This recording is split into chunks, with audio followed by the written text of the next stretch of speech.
Você já sentiu sede? Mas não qualquer sede. Uma sede que nada nesse mundo pôde saciar. No calor do meio-dia, à beira de um poço, um simples pedido de água revela a sede mais profunda da alma humana. Jesus, o Messias, se aproxima de uma mulher improvável, marcada pelo seu passado, e inicia um diálogo profundo que a transformou completamente. Vamos falar sobre a mulher samaritana e o dia em que uma sede encontrou a fonte inesgotável. Não se esqueça de curtir esse vídeo e já compartilha com alguém que precisa ser abençoado por essa palavra. Se inscreva no nosso canal se você não quiser perder mais nenhum vídeo. No Evangelho de João, no capítulo 4 e nos versículos 3 até o 42, encontramos esse incrível encontro de Jesus com a mulher samaritana. Jesus estava viajando da Judéia para a Galiléia com seus discípulos. E no caminho, a Bíblia diz que ele tinha que passar pela região de Samaria. Mas aqui está um detalhe importante. Os judeus evitavam esse caminho. Eles não gostavam de passar por Samaria.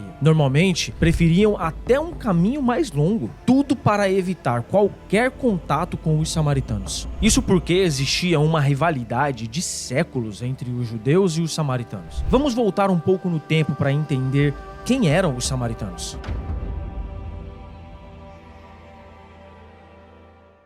Depois da morte do rei Salomão, Israel se dividiu em dois reinos: Reino do Norte, chamado de Israel, com a capital Samaria, e Reino do Sul, chamado Judá, com a capital Jerusalém. Com o tempo, o reino de Israel se afastou de Deus, caiu nas mãos dos assírios. Os assírios exilaram grande parte do povo e trouxeram estrangeiros para habitar na terra. Esses povos se misturaram com os israelitas que ficaram, formando os samaritanos, um povo com uma fé misturada. Adoravam a Deus, mas também cultuavam outros deuses. Os judeus do Reino do Sul também pecaram contra Deus e foram levados para o exílio babilônico, mas se arrependeram e se voltaram para Deus novamente. Quando os judeus retornaram do exílio e iniciaram a reconstrução do templo, os samaritanos quiseram participar, mas foram impedidos, porque se tornaram um povo misturado, perderam sua identidade e eram considerados grandes traidores da fé verdadeira. Diante da rejeição, eles tentaram sabotar a obra dos judeus, fazendo de tudo para interromper a reconstrução. Tudo isso gerou mais ressentimento, e os samaritanos construíram o seu próprio templo no Monte Gerizim. Assim, a divisão entre eles se tornou cada vez mais forte. Séculos depois, Jesus, um homem judeu, decide passar por Samaria. Isso com certeza deixou seus discípulos bem intrigados. Aqui, percebemos que Jesus não se prende a barreiras culturais ou religiosas. Ele atravessa Samaria de propósito, esperando o momento certo para transformar uma vida e, por meio dela, alcançar toda uma cidade.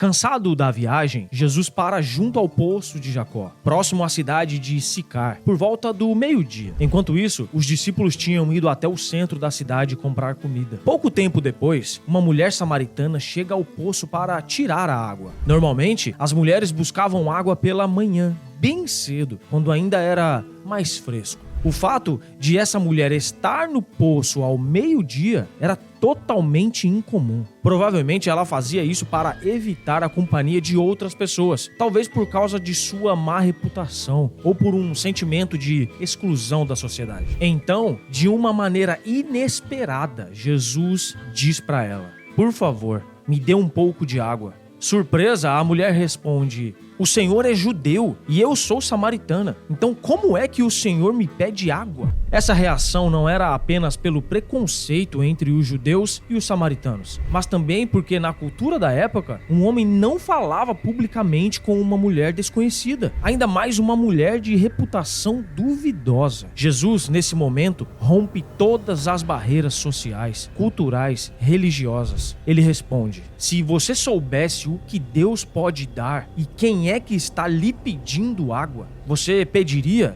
e ele lhe daria a água da vida." Ainda sem entender quem Jesus é, nem sobre qual água ele estava falando, ela diz: "O Senhor não tem balde para tirar a água e o poço é bem fundo. Como é que vai conseguir essa água da vida? Nosso antepassado Jacó nos deu esse poço. Ele e os seus filhos e os seus animais beberam dessa água. Será que o Senhor é mais importante do que Jacó? Então Jesus revela uma verdade profunda e absoluta. Quem beber dessa água terá sede de novo. Mas a pessoa que beber da água que eu lhe der nunca mais terá sede. Porque a água que eu lhe der se tornará nela uma fonte de água que dá a vida eterna. Jesus não falava sobre matar a sede física do corpo. Ele falava de uma sede da alma, um vazio que existe dentro dos corações e oferecia uma saciedade espiritual eterna. Então, desejando essa água que promete acabar com a sua sede, a mulher pede: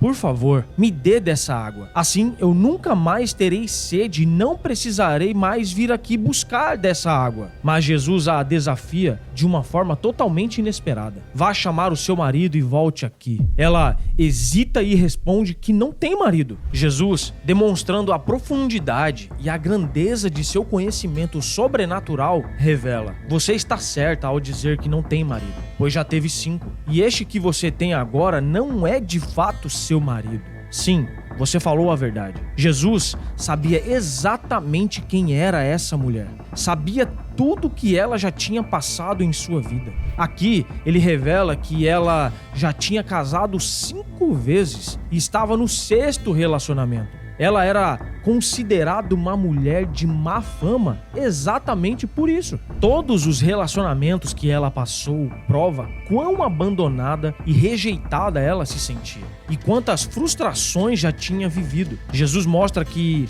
ela passou a vida buscando em homens algo que somente Deus poderia dar. Com essa revelação, a mulher percebe que está diante de alguém especial e reconhece: agora eu sei que o Senhor é um profeta. Tentando mudar de assunto, ela levanta uma antiga questão religiosa. Qual era o verdadeiro local de adoração? O Monte Gerizim, como ensinavam os samaritanos, ou Jerusalém, como diziam os judeus? A resposta de Jesus muda a perspectiva dela e de toda a humanidade.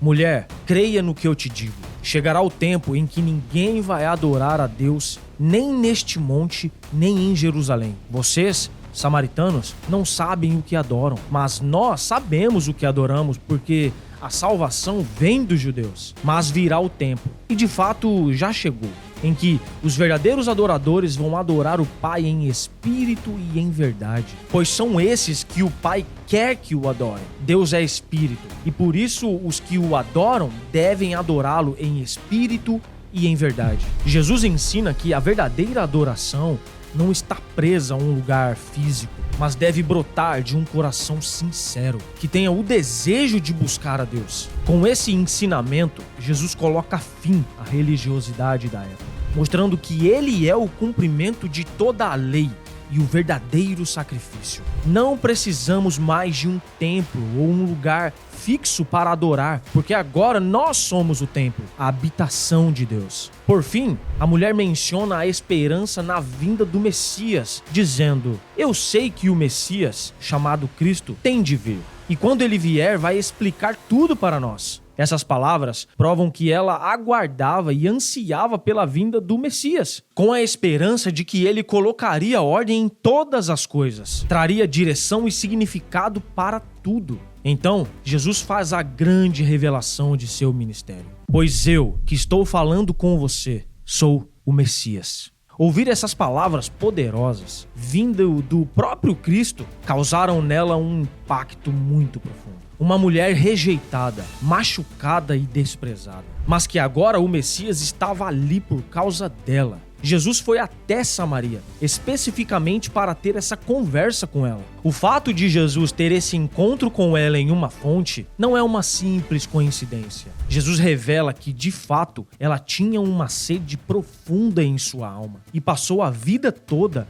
buscando em fontes erradas. Fontes essas que não podem saciar essa sede. Mas agora, a fonte inesgotável estava diante dela, e suas palavras a transformaram completamente. Ela foi tão impactada ao ponto de deixar seu cântaro ali mesmo, correr para a cidade chamando a todos. Venham ver o homem que disse tudo o que eu tenho feito. Será que ele é o Messias? Sua vida mudou e ela se tornou uma das primeiras missionárias, largando tudo e correndo pela cidade anunciando o Messias. Muitos samaritanos foram até Jesus por causa de seu testemunho, tornando esse encontro um marco na inclusão dos samaritanos no plano da salvação. E muitos outros creram por causa da mensagem dele. Eles diziam à mulher: agora não é mais por causa do que você disse que nós cremos, mas porque nós mesmos o ouvimos falar e sabemos que ele é, de fato, o Salvador do mundo. João, capítulo 4, versículos 41 e 42.